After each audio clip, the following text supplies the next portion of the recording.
Econ students, G here again, but I'm here to talk to you about federal spending today.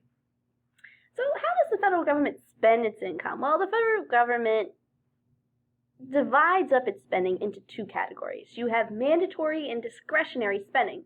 Mandatory spending is things they have to do. They have to spend this money. It's mandatory. All right, so that pays for Social Security, Medicare, Medicaid, and other entitlements or public services that we offer. Then we have discretionary spending. And that pays for everything else. It's at the discretion of the government, okay? So that includes things like defense, education, law enforcement, environmental cleanup, and disaster aid. So what are two types of government spending? We just discussed that in detail. We have mandatory spending, and that's money that Congress is required by law to spend on programs, or interest payments on national debt. We have to pay the interest on our loans for that money that we borrow. Then we have discretionary spending, and it's a lot to do with choices. And so that's where that annual budget comes in. So the federal government spends the funds it collects from taxes and other sources on a variety of programs. So we look over here to the side, we see 19% of that money is spent on the Department of Defense, aka the military. Then we have 32% on Medicare and other retirement programs. Homeland Security, 3%. 21% over here, and that has to do with Social Security. And we have 19% on other. And this 8% over here, it's net interest on the debt that we borrow.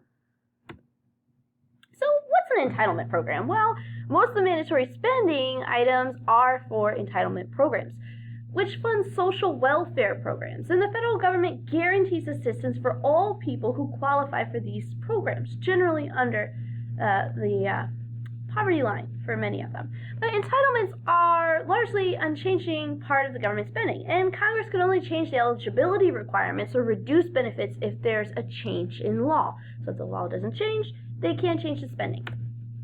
So we look at Social Security, and it's a huge portion of the federal spending. About 50 million Americans receive monthly benefits from the Social Security Administration. And the future of Social Security is, of course, uncertain. So we have millions of baby boomers that are those people born after World War II. They're all starting to retire, all right? And the ratio of existing workers, people now in the workforce, versus those, which are the people that are paying into Social Security, versus those who are retired and collecting Social Security is falling. So we're going to end up having more retirees, especially as life expectancy continues to increase, versus the people who are actually paying into the program. So the idea is, the fear is that it'll dry up because there's not enough people paying in. We have Medicare and Medicaid, so about 42 million people receive Medicare benefits. It pays for hospital care, cost of physicians, and medical services. Medicare costs have been rising as a result of expensive technology and, of course, people living longer, so we have to provide health care for them longer. It faces the same problem as Social Security. When do we get a point where Medicare is just simply too expensive to continue with? Then we have Medicaid benefits, and that helps the low-income families pay for their medical expenses. They're saying, hey, these people really aren't bringing in enough money to pay for quality medical care for them and their families. Well, the federal government shares the cost of Medicaid with the state. So we have other mandatory programs, and other means-tested entitlement benefit people and families whose income fall below a certain level. And these entitlements include food stamps or SNAP programs and child nutrition programs such as free and reduced lunch. And we have retirement benefits and insurance for federal workers. We have veterans pensions, and we have unemployment insurance so that if you get laid off from your job, you have the opportunity to receive partial payment while you're still looking for work so that you can pay your bills and tend to your family. In recent years, there's been a debate over government-funded universal health care, and we got the Affordable Care Act, which did open up a lot of availability for people that had pre-existing conditions. It also increased the income levels for people to receive Medicare. And so that has changed greatly. And some of the changes that have occurred with that is that the current congressional group that we have has been trying to repeal the Affordable Care Act and saying that it doesn't really work for many people and that the mandatory requirements to carry health insurance can hurt people who can't afford the health insurance, and then they have to pay a penalty. So they did try to repeal the Affordable Care Act. However, that did not go through, and they wanted to replace it with another health care bill. And at this time, that has not cleared a Senate or House committee as of yet.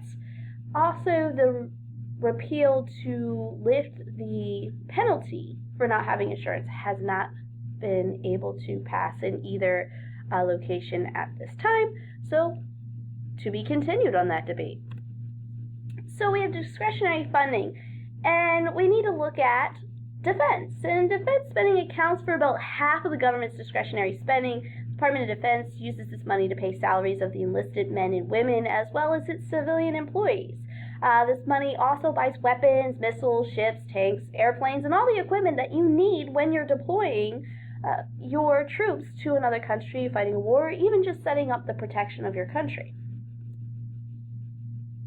The remaining discretionary funds go to pay for things like education and training, scientific research, student loans, law enforcement, environmental cleanup, and of course disaster relief. So federal taxes are sometimes used to help state and local governments. So state and federal governments share the cost of Medicaid, unemployment insurance, education, lower income housing, highway construction, and dozens of other programs. States also rely on federal aid for disaster relief. So if we look at this little cartoon right here, you say, if your senator had clout, this would be a $50 million construction project instead of a $5 million one. Meaning if your senator had more clout in the Senate than what they currently do, you would have gotten more federal grant money to complete that project. And a lot of times that is how it works. So when we want to wrap this up, let's take it down to the facts. Congress cannot control all the money spent by the federal government. Some expenditures are required by law.